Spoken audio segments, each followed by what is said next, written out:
مختصر طور پر بقیع الغرقد کا ایک تعارف ہو جائے کہ بقیع ایک کشادہ جگہ کو کہتے ہیں عربی زبان میں، اور بقیع اسی وقت کہا جاتا ہے جہاں وہاں پر جو ہے مختلف درخت ہوں اور جو ہے کانٹے دار درختوں کا ایک مجموعہ وہاں پر تھا، الغرقد جسے کہتے ہیں۔ چونکہ اس وسیع و عریض زمین میں اس طرح کے درخت بکثرت موجود تھے تو وہ بقیع الغرقد اسی کی طرف منسوب ہو گیا وہ۔ آج جبکہ اس طرح کے الغرقد کوئی درخت نہیں ہے جو کانٹے دار درخت وغیرہ ہیں، لیکن وہ اسی نام سے منسوب ہے اور ایک علم بن چکا ہے، بقیع الغرقد۔ اللہ کے رسول علیہ السلام کا ہجرت کرنے سے قبل مدینہ الرسول یثرب نام سے معروف تھا، اور وہاں پر اس جگہ میں وہاں کے باشندوں کو مدفون کیا جاتا تھا۔ نبی کریم صلی اللہ علیہ وسلم جب ہجرت کر کے مدینہ کو آئے تو آپ نے مسجد نبوی کی تعمیر کی،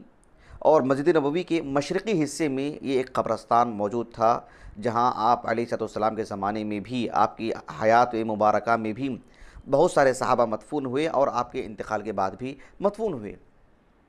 نبی کریم صلی اللہ علیہ وسلم کے زمانے میں یہ جو بقیع الغرقد جو قبرستان ہے بہت ہی مختصر تھا، چھوٹا سا تھا، جو اس کا پورا طول و عرض ملا کر کے 80 میٹر،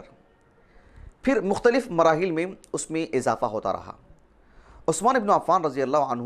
کے دور خلافت میں آپ نے اس میں کافی زمینی حصے کو ضم کیا، اور بقیع الغرقد کافی بڑا ہو چکا تھا قبرستان۔ یہ ایک مرحلہ تھا۔ عثمان بن عفان رضی اللہ عنہ کو جب شہید کیا گیا سن 35 ہجری میں، خوارج نے آپ کو شہید کیا۔ حافظ بن حجر رحمہ اللہ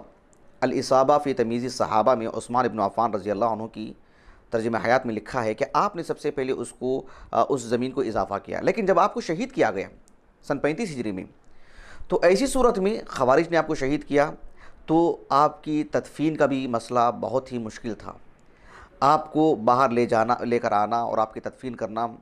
بہت خطرہ تھا کہ آپ کی لاش کے ساتھ بھی مطلب چھیڑ چھاڑ کی جائے۔ معاویہ بن ابی سفیان رضی اللہ عنہما کے کہنے پر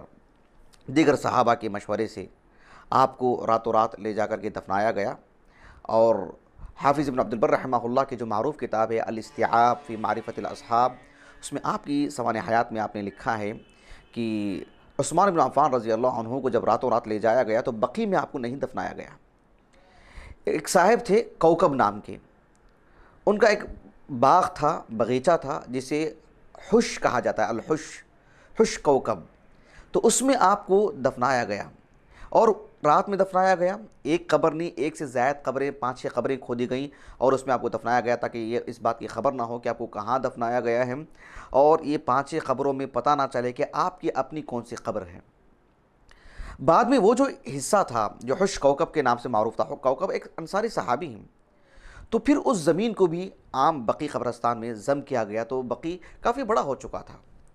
رسول اللہ صلی اللہ علیہ وسلم کے زمانے میں 80 میٹر کا تھا، دھیرے دھیرے اس میں جو ہے اضافہ ہوتا رہا۔ سب سے زیادہ جو توسیع کا کام ہوا ہے وہ ملک فہد بن عبدالعزیز آل سعود رحمہ اللہ، 2005 میں آپ کا انتقال ہوا تھا، تو ان کے عہد میں 1410 ہجری یعنی 1990 میں بہت بڑے پیمانے پر توسیع کی گئی ہے، جو کہ کم و بیش لگ بھگ یعنی 1,72,962 جو ہے یعنی میٹر جو ہے اس کی جو ایک خاص قسم کی جو ہیئت ہے وہ جو ہے مطلب عمل میں آئی۔ یہ جو معلومات ہم نے آپ کے سامنے رکھی ہیں یہ دراصل بقیع الغرقد جو قبرستان ہے، اس قبرستان سے جڑا جو ہیئہ ہے، ہیئۃ الامر بالمعروف والنہی عن المنکر، اس کے ایک سرگرم عالم دین شیخ منصور ابن صالح سلامہ التمیمی حفظہ اللہ نے ایک کتاب ترتیب دی ہے، الاصابہ فی من دفن فی البقیع من الصحابہ۔ اس کتاب کے آغاز میں جو مباحث ہیں اس سے ہم نے معلومات لی ہیں۔